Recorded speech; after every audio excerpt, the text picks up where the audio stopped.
Hi there, I'm Amy Griffiths, and you're listening to Manx Radio's newscast.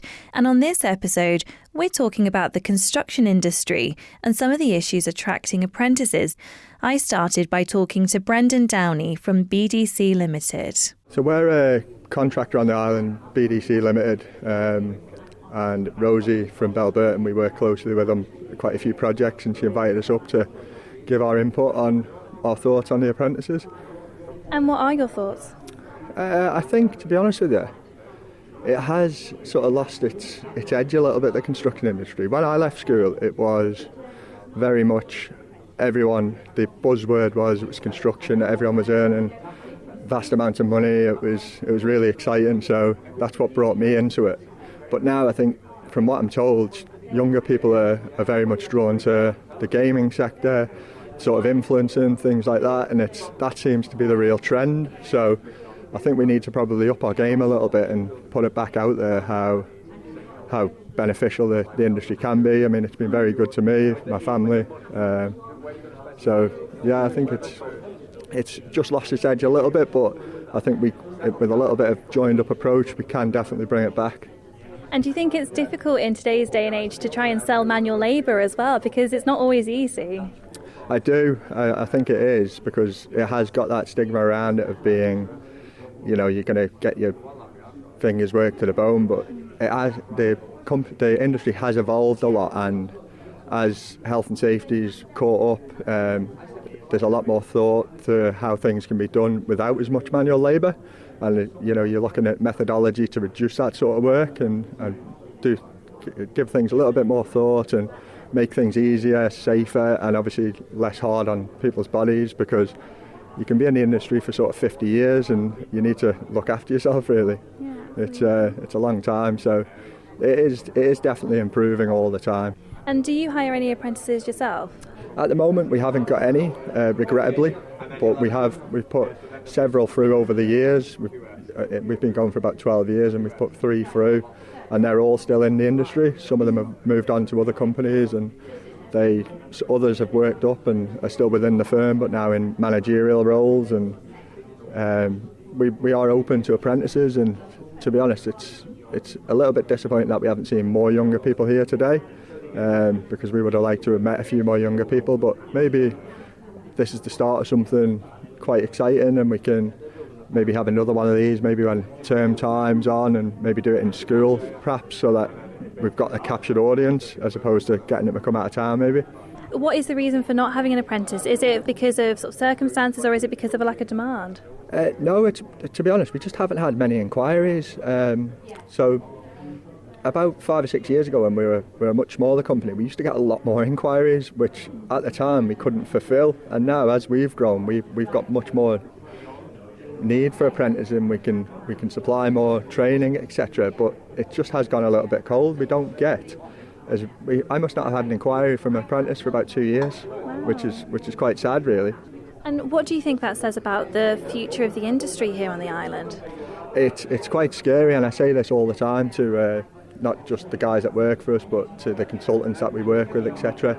I'm probably the youngest sort of main contractor on the island, and our general age demographic of the guys that work for us is probably about 50, which is quite scary. I'm 33, so I'm looking for the next 35 years, whereas everyone who's 15, 16, they're looking to go into other industries. And I'm not sure what we'll do if we don't turn it around now. I think the likes of ourselves, being a contractor, will really struggle to deliver quality projects. Because the island's continuing to grow, it's determined to continue growing into the future, and construction's going to be a really important factor for that, isn't it?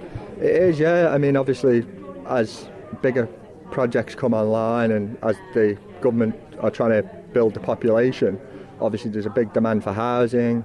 There's going to be obviously new schools required. Infrastructure's going to have to improve, roads, reservoirs, things like that. They're all going to have to improve. So there is going to be a big spike in the industry. So we just really need to try and get younger people in now and try and have a little bit of a jump on it and get the training done and get them developed and hopefully have roles for them. And do you feel like there's enough support from government as well to then be able to enable businesses to have apprentices? Yeah, so there has been a change recently where they've stripped a little bit of the funding out, whereas they used to support all the days that the apprentices were at college. They've now stripped that, and they only support 1 day a week, and then the rest is for the employer to support. So it's difficult, really. They still pay for all the funding for the course, so there's no outlay for the contractor or the employer as such. But then when they're not there, they're obviously not making any money, so it is tricky. It's a fine balance, really, to try and. You can't expect them to do everything, though, as well. There is a limit to what they can do. It's got to be a joined-up approach between industry and the government to try and get to a point where we can support people. And how do you think that joined-up approach can happen? I think it's communication, really. I think the likes of today is really important. It's a shame that we didn't have anyone here from government, so that we maybe could have had a chat with those and get their view on this.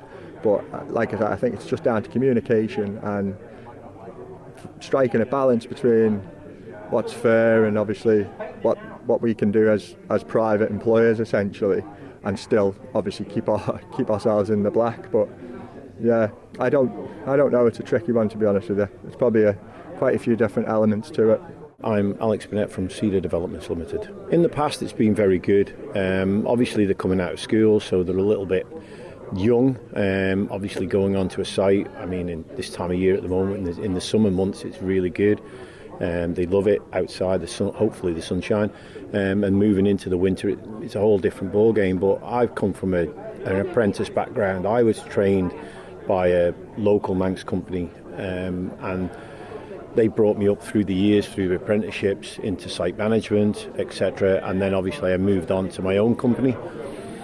So I'm very proactive with apprenticeships, and there's been a great apprenticeship scheme over the years, which has helped the industry. But in recent years, the scheme has been literally taken apart, and there's virtually died a death because the grant system, certainly for larger companies like myself, has been taken away.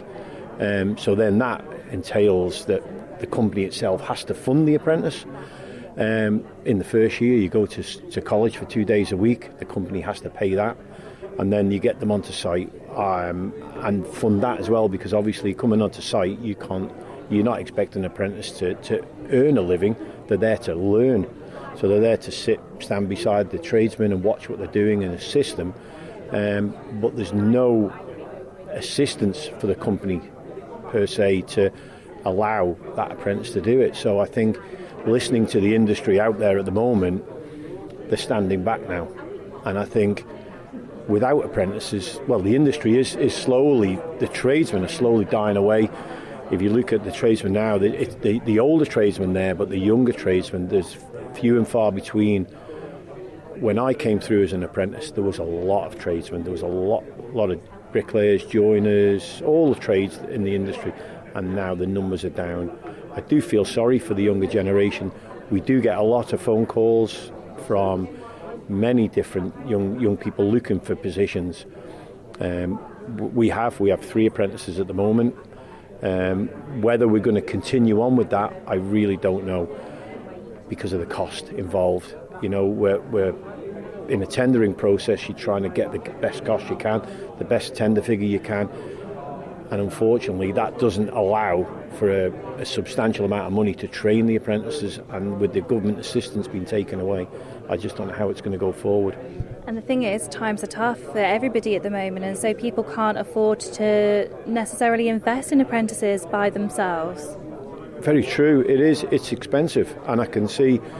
You know, you've got to teach them. You don't want to use them as a general labourer. You want them to learn their role, their trade, and it's expensive, and really, you know, they need a living as well. So you can't pay them. Sometimes the government are saying give them a basic wage, which is just non-existent. You can't do that. You've got to give them a living wage of some fashion, but that's expensive for the company. And I just think that the industry needs an influx of trade. At the moment, there just isn't enough good tradesmen out there. We need more tradesmen, and the only way to get that, I think, on the island, unless you bring them in, is to invest in the young people of the island and get them through. But that just isn't happening at the moment. I feel it's a sorry state, in my opinion. It's a sorry state for the island. When I was an apprentice, the college was full of apprentices. There was a queue waiting up to do it. There was lots of people wanting to do it. And I think there could well be that situation now, but the grant system isn't there to allow the companies to assist. But with the lack of apprenticeships that are then available as a result of all of this, do you think it's putting off younger people getting into the industry in the first place and looking for other avenues? I think the interest is there. I mean, obviously there's a lot of office-based jobs going about at the moment, and that I think the positions are there. I think it's just trying to get the finances in place to help some other companies, even the smaller companies. I think if there was a reasonable grant there, like there was many years ago, I think the influx of apprentices would be greater, would assist everybody. I mean, there's nothing better than driving past a building on the Isle of Man and thinking, "Wow, I worked on that." Oh, how it's a great feeling to drive past and look at stuff, and it's fascinating to see some of the stuff that goes up. There's some interesting jobs coming up, but there just isn't the people to do it, and I think it's going to struggle in the years to come because the numbers are dropping. And the thing is as well, is the government wants to increase the population. It's trying to address housing issues here on the island by building more homes. All of that is going to be completely dependent on the construction industry. So do you feel like it's maybe working against itself and its own plans in that sense? I do. There's a lot of scheme. As you say, they want to increase the population. Well, for the population to increase, you need the properties, you need everything like that. And without the construction industry growing, how can the population grow? Because the population needs somewhere to live. We all know there isn't enough houses on the Isle of Man. They're trying to do more, but I just can't see. At some point down the line, there's got to be a point where the older generation are going to go away, and it is going to leave such a skeleton crew on the island to try and raise the level, and I just don't think it's going to happen. I just think it's going to be issues going forward. So what do you think the solution is? Invest in the young generation, assist companies, talk to companies, ask them maybe what they want or what they need to get their apprenticeships back up to the level that they were many years ago. I think the government need to go to these individual companies and talk to them and see what they think is actually needed to get the joiners, the bricklayers, the plumbers, the electricians, and all the trades back in. It just seems to be falling off an edge at the moment, and I can't see anything getting better or turning out right. My name's Claire Parsons. My son is just got his GCSE results yesterday, and he's looking for an apprenticeship in electrician, and he's got a conditional place at college, but he hasn't got an apprenticeship. And what kind of impact is that having, not having that apprenticeship? I mean, how important is that to the course he's doing? It is, because if he doesn't get an apprenticeship, he's not on that course. He has got a place for the pre-apprenticeship course, which is unconditional, and that is a reserve that he will do, but he really wants to be an electrician. And what kind of impact is that having on him, not being, also the uncertainty around his future? It is having quite an impact. I mean, his friends, a lot of his friends have got fathers and uncles and aunties that are in the construction industry, and they've given him them places, but Cameron doesn't, and therefore he wants to do something. He's not a school bod, he's not a sixth form student, and he wants to be out there working and learning, so it has a massive impact. But I don't think we're ever going to not need electricians, are we, either? So it's something that needs to be addressed in your view then? Absolutely, and I've spoken to quite a few people within the industry today, and I've looked at my background is health, and we have conditionals for some of our training. So I've sort of said to them, if you invest it for 4 years, then get them to sign an agreement to say they give 2 to 3 years back. and it is something that they're going to discuss, because I think my son would sign up tomorrow. And why do you think it's been such a struggle for him to find an apprenticeship to join? I think the government are not funding or helping the construction industry, and therefore they're reluctant to take them on, because they might leave at the end of their 4 years and they've not, they've paid all their money in, but they're not actually going to stay on, and I think they need that conditional stay. But when you think about the direction government wants to go in, it wants to increase the population, it wants to build more homes, all of these things are going to be completely reliant on the construction industry, aren't they? Absolutely, and I think we need to invest in the kids that want to stay. My son doesn't want to go to university, he doesn't want to leave the island, he wants to stay on the island.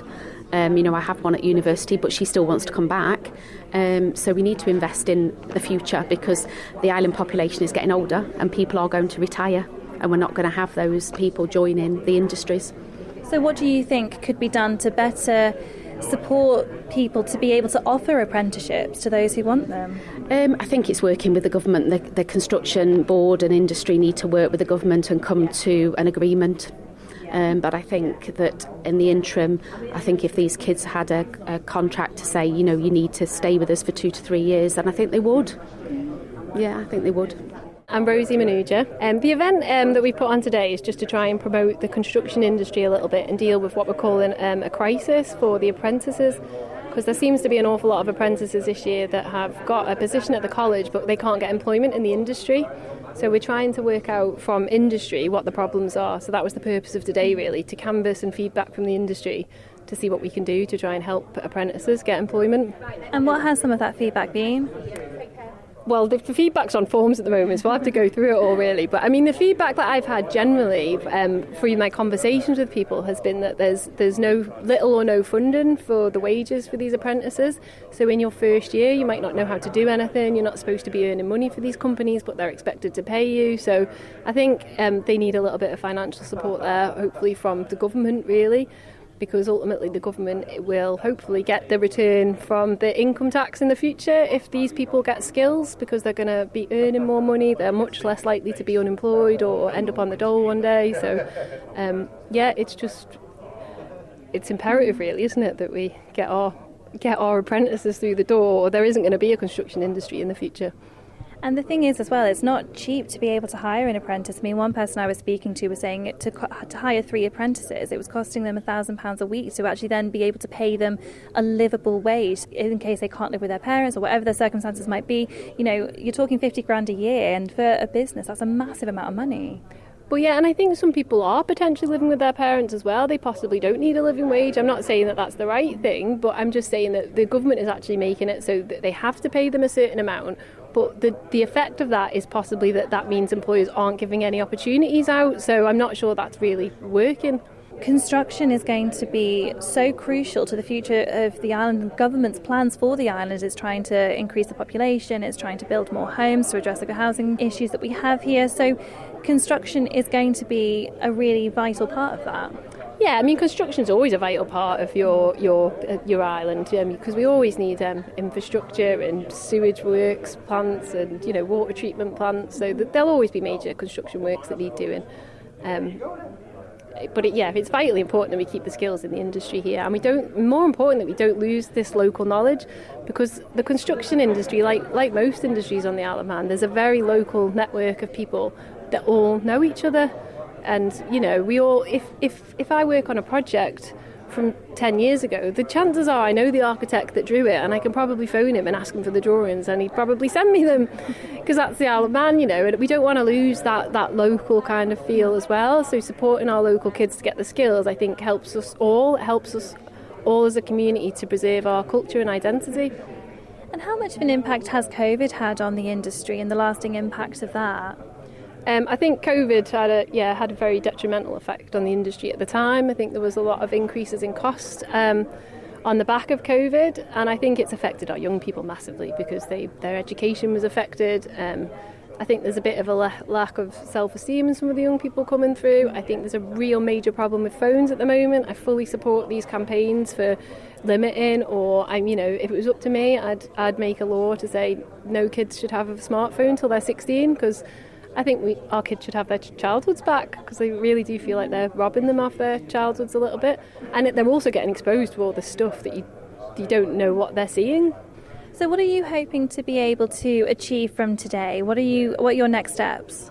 Well, the event today is to try and find out how many apprentices there are this year that have got a place on the course and haven't got funding. And then we are going to try and find a little bit of funding privately. If anybody out there, any companies is willing to help, if you would be willing to pledge and help some of these apprentices, that would be absolutely brilliant. And then we would like to use, if we can get the funding for the people this year, we'd like to use them as case studies to show, look what we can do when we give that person £200 a week, say, for their wages for the first year.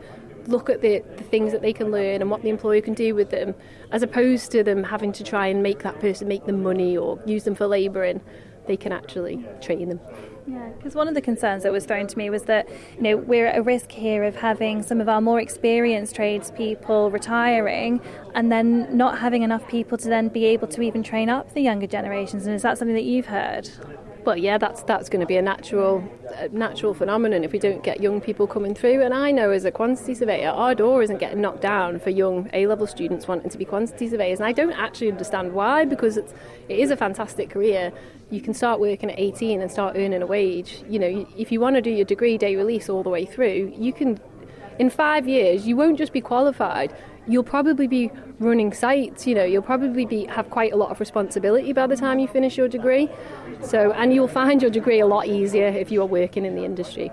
And do you think there's a risk as well of putting people off getting into or trying to get into the industry at all if it seems to be too competitive, or there's not enough opportunities for people, that people would just try and go into, our young people are going to go into different industries altogether? I think that's exactly what's happening, actually. I think because employers are struggling to take them on, young people are approaching and that they're maybe taking it personally, that they're going to 40 different companies and no one's offering them an opportunity. They're thinking, wow, It's hard not to take it personally, It's hard isn't not it? to take it personally. And that was a big part of this event, actually, is anybody out there listening that is taking it personally, please don't, and please know that it's not actually necessarily you. I think this is a problem with industry that we need to resolve, as how do we get these apprentices in and support them to get the trades that they get, the qualifications that they need. But I was a little bit disheartened today that not as many apprentices turned up, so maybe it's holiday time. Thank you for making it to the end of the Manx Radio newscast. You are obviously someone with exquisite taste. May I politely suggest you might want to subscribe to this and a wide range of Manx Radio podcasts at your favourite podcast provider, so our best bits will magically appear on your smartphone. Thank you.